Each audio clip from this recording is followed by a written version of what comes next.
Hey everyone, and welcome to This Explainer. Today, we're going to unpack a truly profound psychological paradox.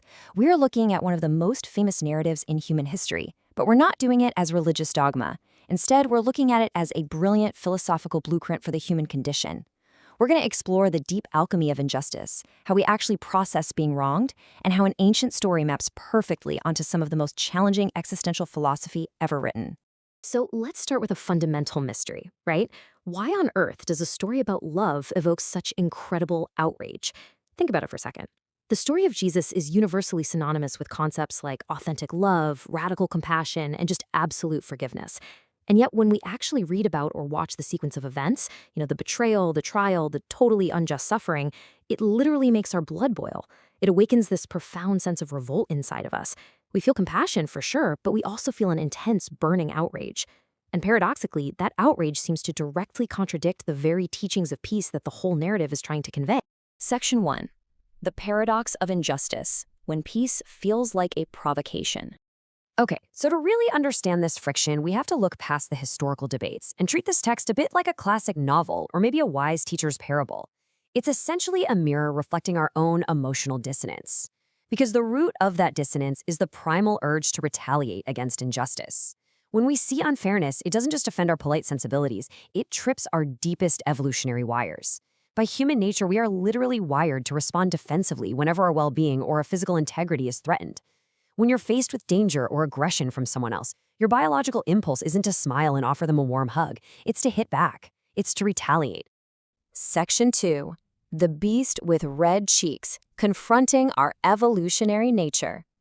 Well, think about what happens when we're wronged. We instinctively feel this absolute need to respond in kind. We want to punish the wrongdoer, we want to eliminate the evil, and we subconsciously place ourselves right at the exact center of morality. We kind of feel like the scales of good and evil rest entirely in our own hands. And this creates a radical collision. On one side, we have our primal instincts, retaliation, defense, revenge, this burning desire to answer evil with evil. And honestly, it feels entirely natural and justified. But on the other side of the ring, we have the proposed teaching of this narrative. Turn the other cheek, maintain inner peace, and practice complete non-retaliation. I mean, this is a total head-to-head collision between our biological programming and a deeply challenging philosophical call to action. This brings us to a really crucial point. This teaching is actively attempting to calm a very specific inner animal. The philosopher Friedrich Nietzsche symbolically referred to this part of human nature as the beast with red cheeks. It's that fierce, deeply rooted impulse inside all of us to prove our own righteousness, to aggressively assert the truth, and to react with amplified intensity to absolutely anything that wounds us. It's the animal within that just screams for aggression when faced with aggression. The radical teaching of turning the other cheek, it's designed specifically to tame this exact beast. Section 3. Surrendering the scales, the subtle boundary of authentic faith. Now, stepping down from the judge's bench might actually be the hardest thing a human being can do. In the context of this story, the foundation of authentic faith isn't defined as just blind obedience to some set of rules. It's the active refusal to judge. And the source material actually outlines a highly specific three-step mechanism for how to pull this off. First, you've got to consciously halt that surge of anger and the immediate desire for revenge. Second, you have to adopt an attitude of acceptance and inner peace toward the very thing that appears so hostile to you. And third, and honestly, this is the real psychological leap, you have to recognize that the wrongdoer is themselves part of something much greater, caught in a totally complex web of circumstances and human flaws that they can't even fully control. And this leads us right into this incredibly famous imagery, the innocent one led like a lamb to the slaughter. In the narrative, the protagonist commits absolutely no evil, does only good, and yet is subjected to countless forms of suffering and humiliation, without ever once responding in kind. For anyone analyzing this story, this imagery represents the supreme test. It's a test of the strength of faith through love, actively overriding our rational judgment and our conventional, everyday views of morality. It's this profound invitation to endure the unendurable without letting it corrupt your own soul. Section 4. Embracing Amor Fati, the philosophical synthesis. So what looks like passive submission on the surface actually holds a deeply active philosophical power. Enter Amor Fati.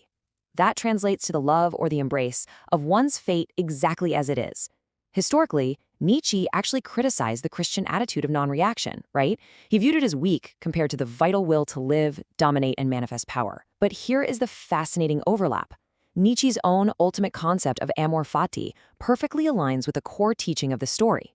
Both of them require acknowledging our ultimate lack of control over what happens to us, and both demand that we allow events to unfold not with bitter resignation, but with a profound, almost joyful acceptance of reality.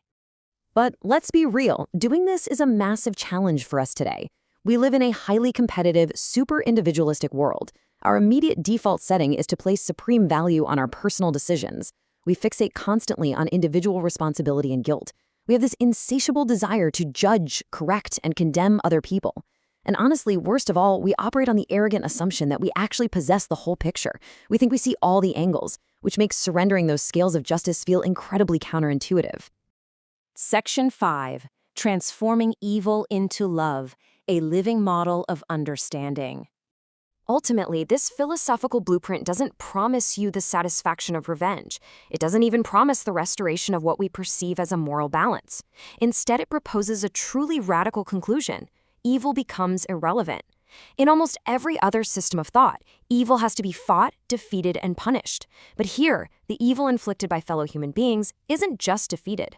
By refusing to react with the beast with red cheeks, the whole cycle of violence is broken, and evil is alchemically transformed into a living model of love and radical acceptance. It's a real game changer. So I want to leave you with this question to chew on today. Where in your life are you holding the scales of justice, and how might practicing Amor Fati transform that struggle? Where might you need to calm your own beast with red cheeks? Because if you can just surrender the urge to judge and instead embrace your fate exactly as it is, you might just find that the things causing you the most outrage can actually be transformed into your greatest capacity for love. Thank you so much for joining me on As Explainer, and I'll catch you next time.